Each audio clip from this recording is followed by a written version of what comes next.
Hi and hello, welcome to relief the mind. ഇന്ന് നമ്മൾ സംസാരിക്കുന്നത് മോണോലിസയുടെ ചിത്രത്തെക്കുറിച്ചാണ്. 1503 1506 ഇടയിലാണ് നിഗൂഢതകളും രഹസ്യങ്ങളും ഒരുപാട് ഒളിപ്പിച്ചു വെച്ച മോണോലിസ ചിത്രം ലിയാനർഡോ ഡാവിഞ്ചി പൂർത്തിയാക്കിയത്. എന്തുകൊണ്ടാണ് മോണോലിസയ്ക്ക് പുരികങ്ങളും കൺപീലിയും ഇല്ലാത്തത്?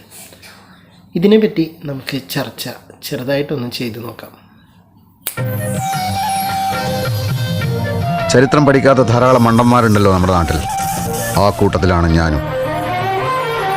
1503 1506 ഇടയിൽ മോണോലിസ എന്ന ചിത്രം ലിയാനർഡോ ഡാവിഞ്ചി പൂർത്തിയാക്കി. യഥാർത്ഥത്തിൽ മോണോലിസ എന്ന സ്ത്രീ ഉണ്ടായിരുന്നോ എന്നായിരുന്നു ചരിത്രകാരന്മാരുടെ ആദ്യ അന്വേഷണം. അതിന് കിട്ടിയ ഉത്തരം പലതായിരുന്നു.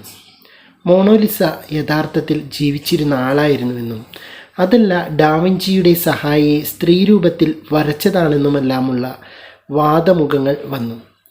ഇറ്റലിയിൽ വെച്ചാണ് ചിത്രം വരച്ചതെന്ന് കരുതപ്പെടുന്നു. മോണോലിസയുടെ നിഗൂഢമായ പുഞ്ചിരിയെക്കുറിച്ചായിരുന്നു പിന്നീടുള്ള അന്വേഷണങ്ങൾ. ചിത്രകലാരാധകർ ഏറെ ഇഷ്ടപ്പെടുന്നതാണ് മോണോലിസയുടെ ഈ പുഞ്ചിരി ചിത്രം. ഒരു യഥാർത്ഥ മോഡലിനെ നോക്കി വരച്ചതാകുമെങ്കിൽ ആ സ്ത്രീക്ക് അന്ന് 24 വയസ്സോളമായിരിക്കണം പ്രായം എന്നായിരുന്നു മറ്റൊരു കണ്ടെത്തൽ. എന്നാൽ ഇക്കാര്യങ്ങളൊന്നും വസ്തുതകളായി അവതരിപ്പിക്കാൻ ആർക്കും കഴിഞ്ഞിട്ടില്ല. ചരിത്രകാരന്മാർ കണ്ടെത്തിയ വാദങ്ങൾ മാത്രമാണ് ഇവയെല്ലാം.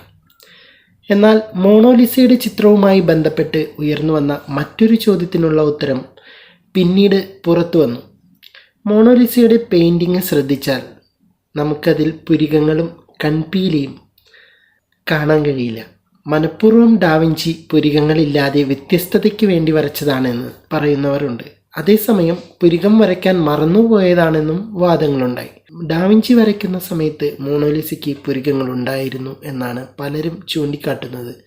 പിന്നീട് പലതവണ പല ആളുകളിലൂടെ കൈമാറി വന്നപ്പോൾ ഈ ചിത്രം പലതവണ വൃത്തിയാക്കിയിരുന്നു. അങ്ങനെ വൃത്തിയാക്കുന്നതിനിടയിൽ ഒരുപക്ഷെ അബദ്ധത്തിൽ ഈ പുരികങ്ങൾ മാഞ്ഞു പോയതാകാം എന്നാണ് പലരും കണ്ടെത്തിയ അവസാനത്തെ ഉത്തരം.